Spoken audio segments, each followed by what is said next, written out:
Para mapatunayan mo, kapatid, na ikaw ay mature Christian or mid Christian, ito mangyayari. Sino ito meron kang nabasa na salita ng Diyos? Sino ito nakapag-aral ka na ng salita ng Diyos? O, ganito gagawin ng Diyos.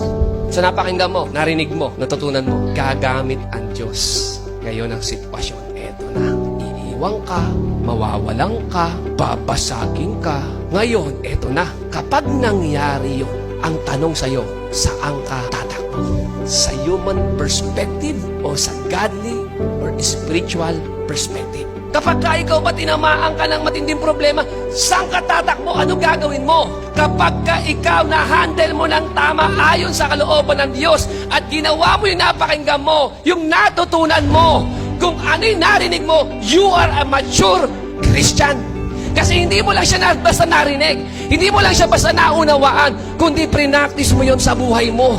Kaya nakalabas ka sa problema mo, hindi lang nang wala lang, kundi mas malakas, mas matalino, mas matibay, mas pinagpala. Kasi nung nagka-problema ka, tumakbo ka sa salita ng Diyos, talagang tumayo ka sa prinsipyo ng Panginoon, yun ang in-apply mo. Kaya nakita mo, paglabas mo sa problema, sa pagsubok, mas malakas ka na ngayon kaysa before.